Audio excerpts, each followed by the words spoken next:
A heavy metal band in the 70s and 80s called Old Gods of Asgard. They even adopted new first names to complete the image of Viking gods. After the band broke up, they lived on a farm nearby. They are, well, in advanced stages of dementia. They're well cared for, TLC and all that. There's nothing more that can be done. I'm afraid that the rock and roll lifestyle has left its mark. Oh, that won't do. I'm so sorry to cut this short for now, Alan. The power has been acting up. I'd better go check on it. We'll continue this soon. Meanwhile, when you feel up to it, return to your room and try to write. It really is for the best. Don't you think? I'd like to bash his head in with a hammer. Oh, he'd love to fish out our secrets, but he has no clue. He's not crazy enough. Not crazy like us, Sonny. Yeah! Being crazy's a requirement, Sonny. Who else could understand the world when it's like this? It takes crazy to know crazy. That's the sanest thing I've heard in a while. Zane! You're all right, Tom. Hey, we like him, don't we, bro? He's got to go to the farm. The Anderson Farm. Valhalla! We wrote it all down, lest we forget. A crash course. All you need to know to get your head right. You need to find the message. Here, Sonny, here's something for you. Gave me a rash, but I kept it safe from these bastards. Zane could feel the poems, taking form, shaping things. As he experimented, he imagined he could almost feel the power surging through the keys of the typewriter. It exhilarated him. But there was fear, too. If not for his young assistant, Emil, he would have given it up. But Emil convinced him otherwise. He, too, had a way with words. My head was clearing up, or according to Hartman, I was sinking back into the fantasy. I was convinced he was lying to me about everything. Crazy or not, the Andersons made more sense. Yeah, good thing he's not overreacting or anything. Well, he's the boss. I may need a hand here later on, Birch. The storm's bound to make you-know-who jumpy. You know how they get. Gotcha. The doc's got me looking after Wake here, but holler if they get too rowdy. I'll do that, Birch. Hey, Wake, why don't you humor Dr. Hartman and give the writing a shot, huh? Typewriter's in your room. You can get to your room by those stairs, Wake.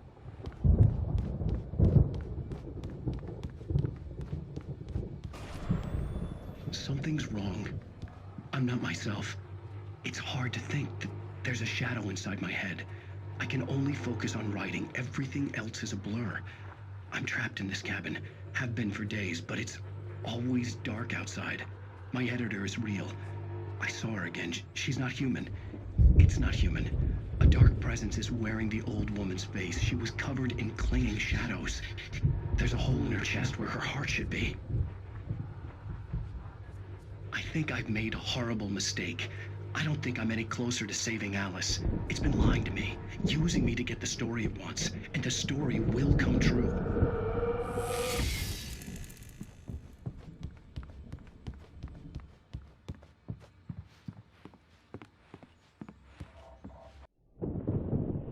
The white glare of the blank page in front of me hurt my eyes.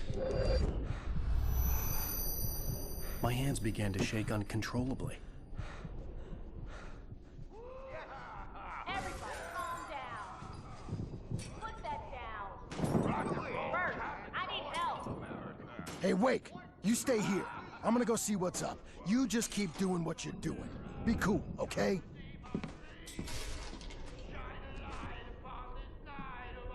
I didn't know what the chaos was all about, but it could be my only chance of getting out of here. Where the hell did he get a damn hammer? I don't Hammer's up. Here's a friendly poke from me. Hartman kept talking, giving Barry the grand tour, clearly proud of the place. He went on and on about his hunting trophies, and Barry was impressed.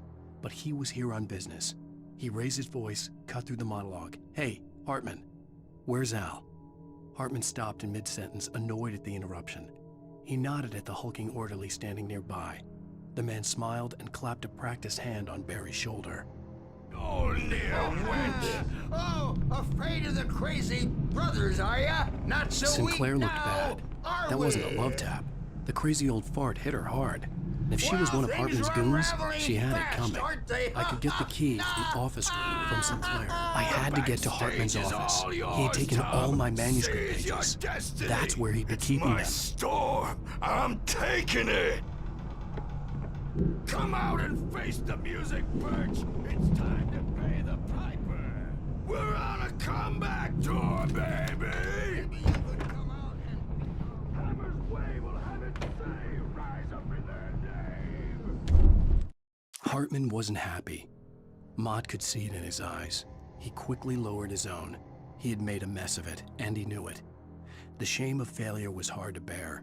He hadn't expected Wake to say he needed more time, and he blurted out 2 days, less than Wake had asked for to show him who was in charge. But that wasn't part of Hartman's plan. The markings on the tape said they were recordings Hartman had made at the sessions with his patients. I saw Alice's name on one of them. For a moment, I couldn't breathe right. Now, Mrs. Wake, can you tell me about Alan's problems? He's more and more out of control all the time. The parties, he's so angry all the time. He's getting violent. Do you mean with you? No, not with me. No, never. Sometimes I almost wish Alan would take a swing at me, because at least that'd lead to a conversation he couldn't just march out of. But no. Alan doesn't really sleep. And the work, well, he's not writing at all. He sits there for hours and just gets more and more frustrated. And I can't talk to him. Yes. Tell me, Mrs. Wake, what would you say to him if he'd listen? I don't know.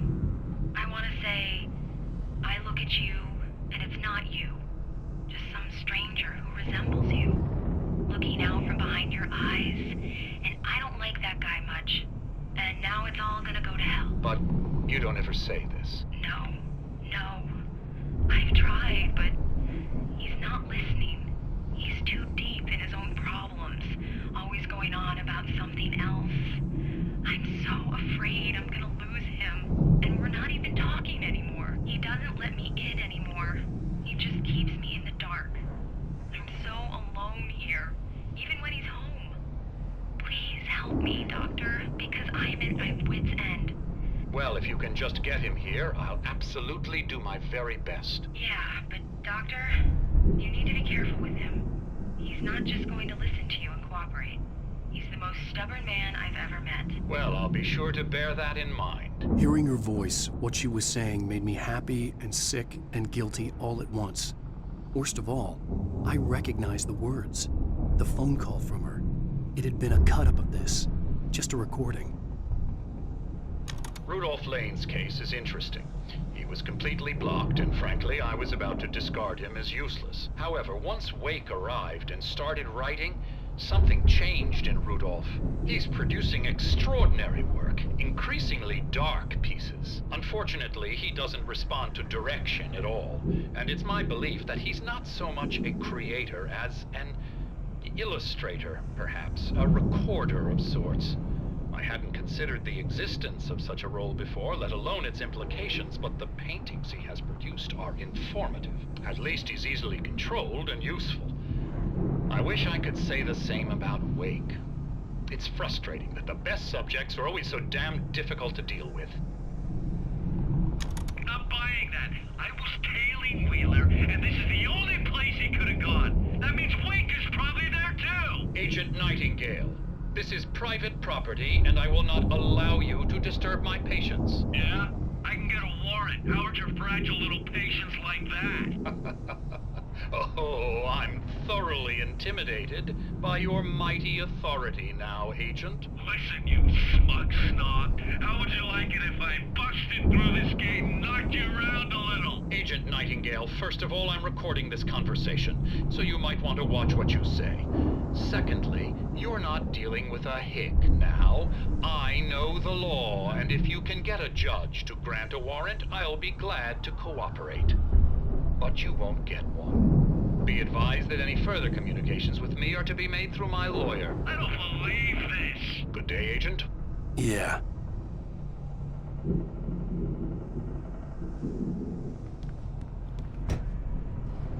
The photo on the wall caught my attention. In it, the clinic staff was standing outside the lodge. I knew the man next to Hartman. He was the kidnapper. Hartman had been playing me all along. Let me out of here! Hartman, do you hear me? I'm gonna sue your crazy quack ass to shreds! Barry? Ow! About time! Barry, man, am I glad to see you. We need to get to Hartman's office. It's right next door. You okay? Yeah. I mean, no! The cops found me at Rose's trailer, but they didn't hassle me too much. I'm obviously a victim in this, and I demanded to be treated as such. Or else I'd sue their asses.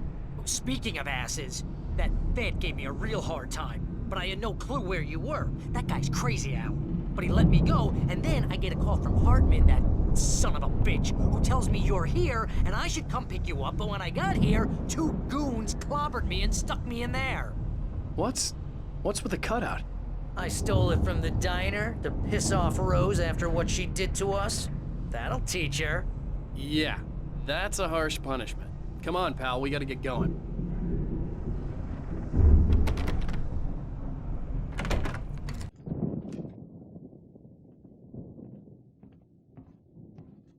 These were all the pages I had on me.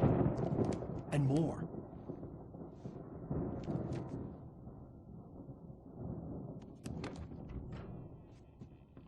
Alan, please. You're sliding back into the... Tell me one more lie and I'll shoot you in the face. Ah, well, it was worth a shot. Really, Wake, come on.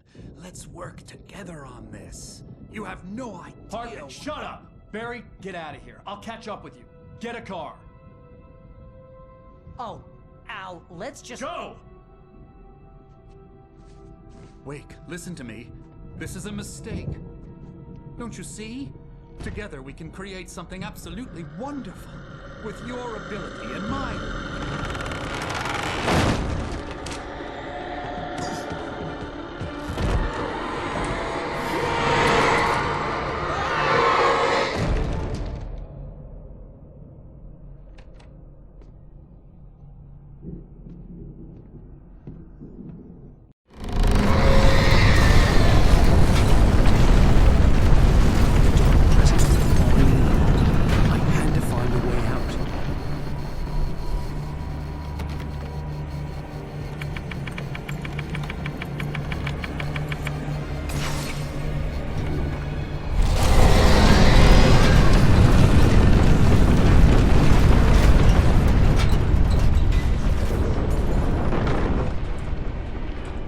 Light to get the possessed bookshelves out of my way.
Hartman knew he was no creator. He had no ambitions on that front, and he certainly didn't want to end up like every artist he had worked with here, damaged in ways that were hard to describe, or worse. It was enough for Hartman to maintain creative control and provide direction, to be a producer. That was what most of these people were in need of anyway. Of course, suitable subjects were few and far in between.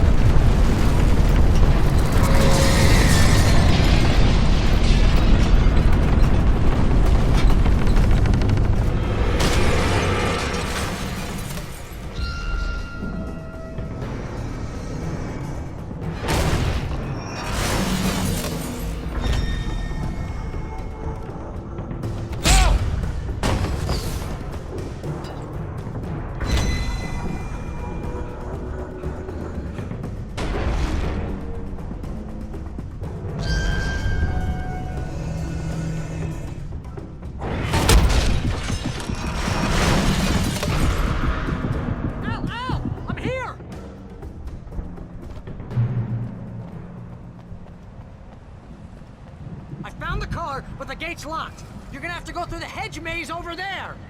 Barry, I don't have a light. Take this, Al. Oh, God! Look at the house, Al!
I stared at the Viking paraphernalia that littered the area, surrounding an unlikely centerpiece. A full-size stage complete with an impressive sound system with all the trimmings, including a dragon. It took a special kind of crazy to build something like this in a remote field. When the sky split open with a deafening boom and the music started blasting, it felt strangely appropriate.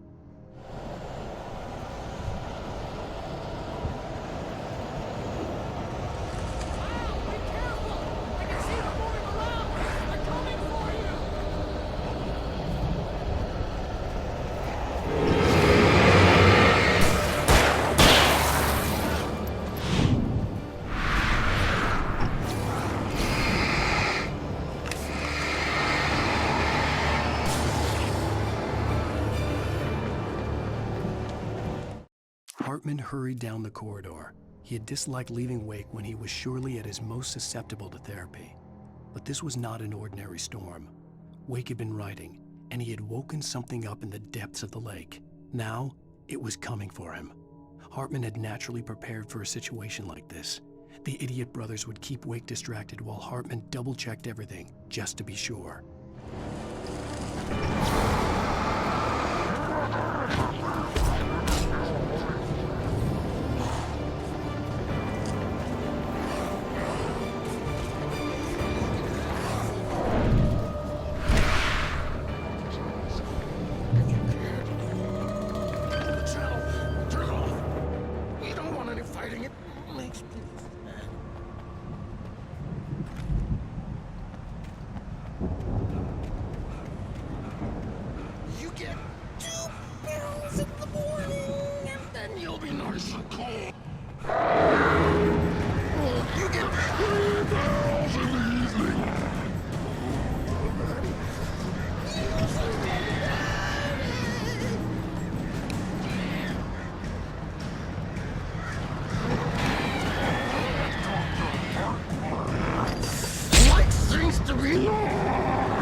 Mott knew that Wake was smarter than him.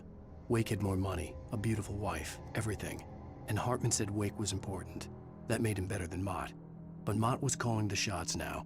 He'd expected Wake to whimper and grovel, but instead, he seemed willing to fight. Mott knew he'd gotten under Wake's skin, if only Mott actually had his wife. The thought made him shiver.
For the moment, Barry was just glad he had survived the fall.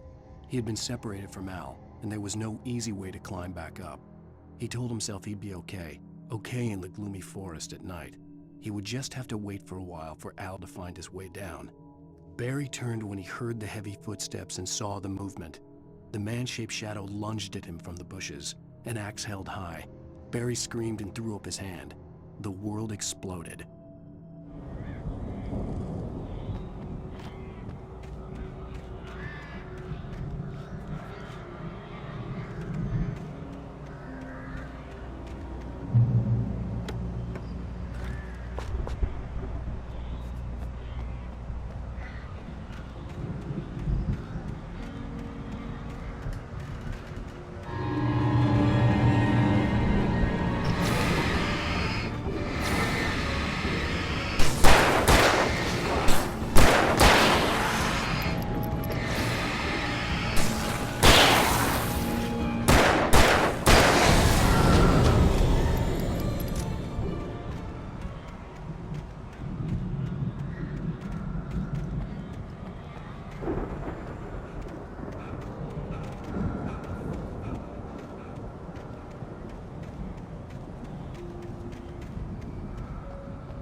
Hartman watched as Wake's features slackened. The man was bullheaded, no doubt. Even lying on the bed, he'd almost broken Hartman's nose the second time. But with a little time, he could break Wake down, give him proper direction. Wake was easily the most promising subject he'd had. Well, since Tom, really. "Sleep well, Alan," Hartman whispered with a smile. "Let me take care of you." He sniffed hard to clear his throbbing nose, swallowed blood, and barely tasted it.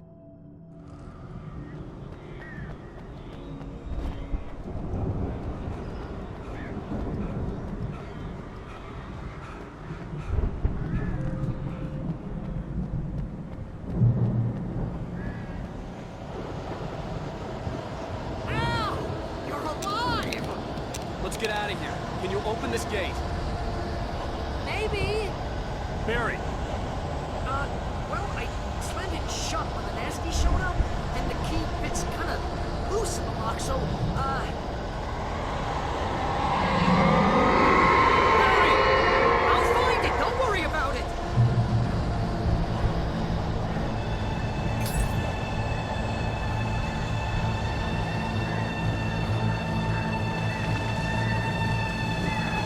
Hurry up, Barry!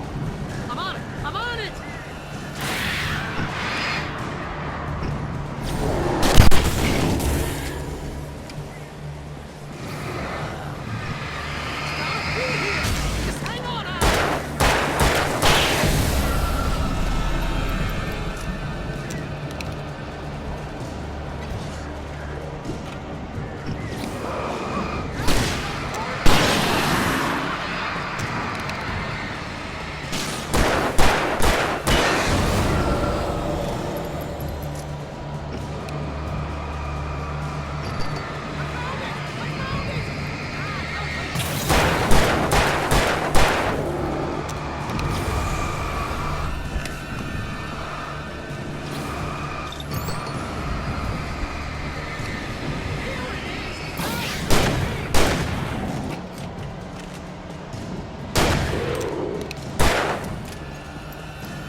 tell me we're headed for the nearest "You're now leaving Bright Falls. Come back soon" sign. We're going to the Anderson farm. I knew you were gonna say something like that. You know what? You owe me big time for this. When this is through, if we make it, I don't care what anybody says, I'm done with darkness. You're gonna buy me a tanning bed as a gift, and I'm gonna live in it.